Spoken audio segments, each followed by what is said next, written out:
I don't know if it's a complaint that she's making or a statement that she's making, but if it's a complaint, we just go, okay, enough. Angel Reese chose to cancel Caitlin Clark's contract in Europe, accusing her of being greedy and money-minded.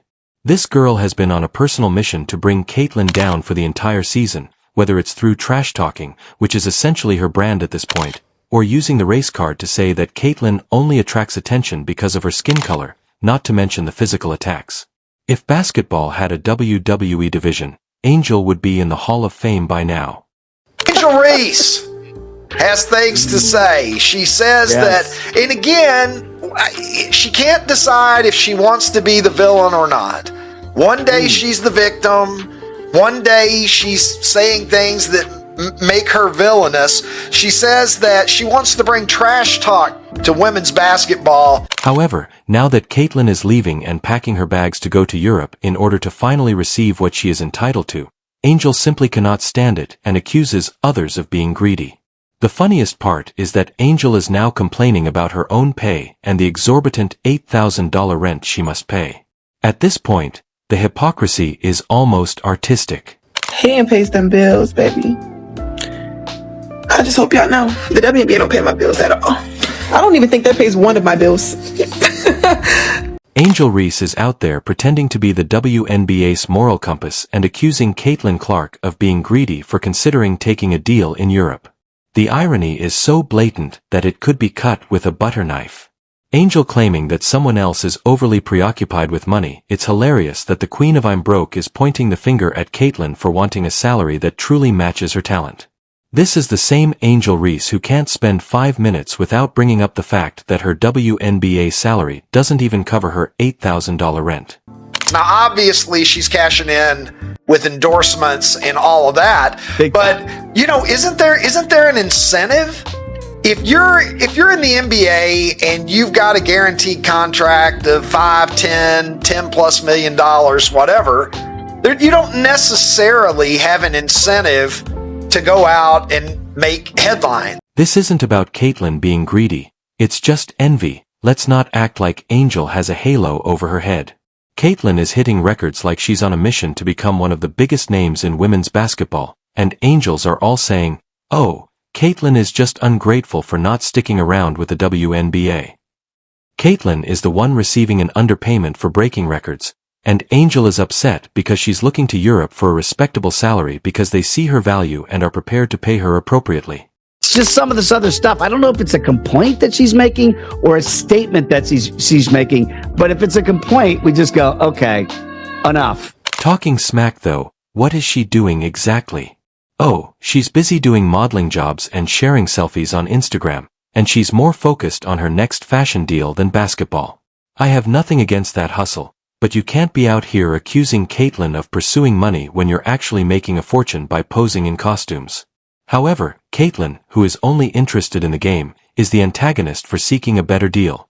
Someone should call Sherlock Holmes because of the genuine mystery of these double standards. And from the sounds of this interview, it seems like she's probably going to make more money overseas in EuroLeague than she did during this WNBA season. Caitlin is only investigating her alternatives, like any astute, driven athlete would. The WNBA is acting as like they are doing her a favor by giving her a used paycheck, but she isn't out here requesting a gold-plated yacht. She is just trying to get compensated for being the amazing star that she is. Europe says, "Come over, we'll treat you right." The WNBA has obviously failed to provide Caitlin with the respect she seeks, since the organization is more concerned with appeasing other black athletes who are unable to play. It's like the WNBA players have chosen to focus on idiots rather than the people of sensibility who there's far more of that they could potentially win as fans. Angel can continue to criticize Caitlin from the sidelines, but Caitlin is the one taking decisive action. She is a basketball legend in the making, and she has earned the right to pursue bigger chances, including traveling to Europe where people genuinely value her skill. Angel is simply upset because she knows she can't keep up with Caitlin's pace, which is smashing attendance records and doing something unprecedented in WNBA history. WNBA has seen record-breaking numbers this season in viewership, ticket sales, merch sales, and just overall growth of the league. Caitlin Clark is not your typical athlete seeking a larger salary. Caitlin, who is almost a walking basketball icon in the process, wants much more than money. She wants stability, something that truly means something, and, of course, a career that lasts because she is receiving WNBA breadcrumbs. The league loves to brag about helping female players, yet after single-handedly propelling the league's popularity to unprecedented heights, they have been as helpful as a broken lawn chair when it comes to Caitlin. How can you hold it against her if she wants more than the gilded tip jar they're giving her? Even our biggest star in the league, Caitlin Clark, is only making a base salary of around $76,000 or $78,000 for this first season. She signed a 4-year, just over $300,000 rookie salary. So Caitlin's rookie salary is a little over $300,000 for 4 years, and that's all that she's going to make in the WNBA. Now, I feel like there could be a team overseas who would love to snatch Caitlin Clark away from us and give her a crazy offer. Let's take a moment to consider what Caitlin accomplished in 2024, the season that everyone will be talking about until the sun burns out. She led the Iowa Hawkeyes to the NCAA Finals and broke records en route there, scoring 191 points in a single tournament, the most ever for men or women. How does the WNBA reward her with a paycheck that wouldn't even cover a few months of Angel Reese's rent? Angel is out here complaining about her $8,000 rent every other day. But when Caitlin looks for a paycheck that matches her talent, she is the one who is acting avaricious. But I think Angel Reese is jealous of Caitlin Clark. She thinks she's, the reason why this is all happening here. This is the point at which Angel Reese's finger-pointing truly goes haywire. Caitlin isn't out here chasing money for the sake of it, but Angel would have you believe otherwise. Sure, her European contract is likely to break some WNBA salary records, but that's only because Europe is smart enough to pay her what she's worth. The real reason Caitlin is interested in Europe isn't the money though, because she's trying to establish a legacy, something the WNBA seems completely uninterested in supporting her with.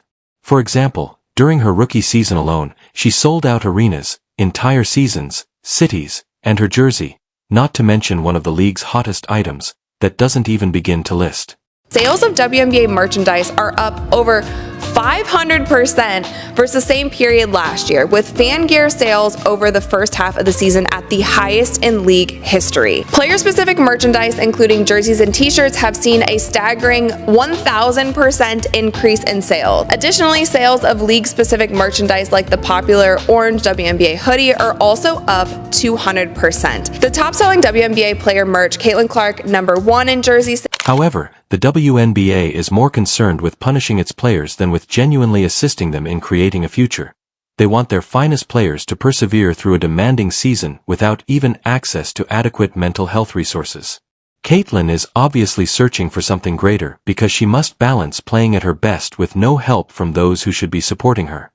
It even went as far as to 1 year in 2015, Diana Taurasi played in Russia and did not play in the WNBA. And it was never outright stated that she didn't play in the WNBA because Russia basically put that in their contract, that if she went there, she couldn't play.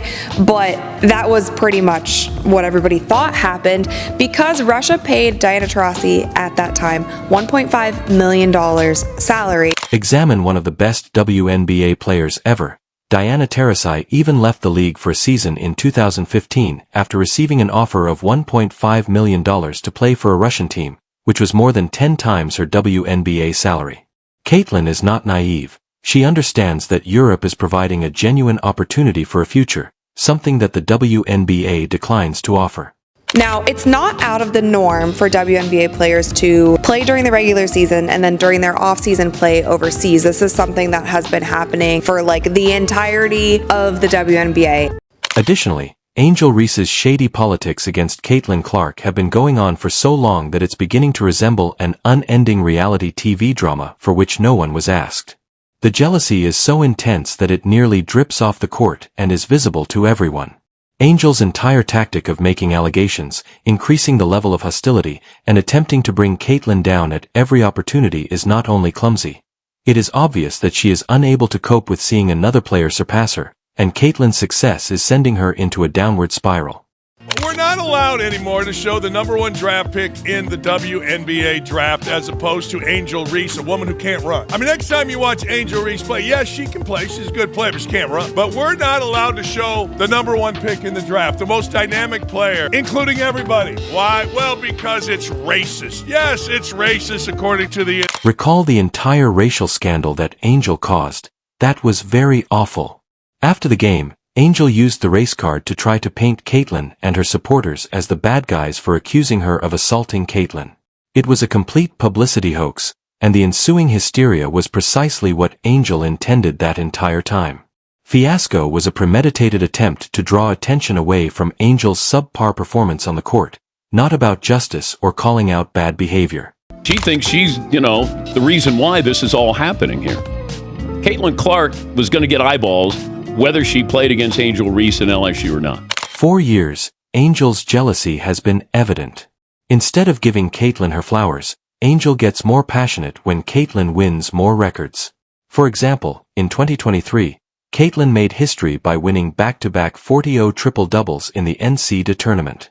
Angel moved the conversation to her own toughness and how much she enjoys trash-talking instead of acknowledging Caitlyn's historic run.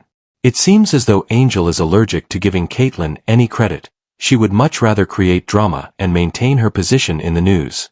I want to preach a message of less division, more unity, level-headedness, thinking for yourself. Instead of simply throwing some spare coin at their stars and calling it a day, European countries treat its athletes like true royalty and provide them with respect, real money, and mental health help, all of which the WNBA inexplicably overlooked in their missive regarding player support. Is it any wonder that Breanna Stewart and J.N. Quell-Jones have been traveling to Europe during the off-season? They frequently express that they feel appreciated and respected, which is the complete reverse of the WNBA vibe. After all, Angel's attempts to bring Caitlyn down are motivated solely by jealousy, and Europe is ultimately looking superior to someone like Caitlyn. Caitlyn's soaring Angels are stalled, and with her upcoming European contract, the desperation is evident. It's really depressing to see Angels reduced to petty remarks and stale accusations.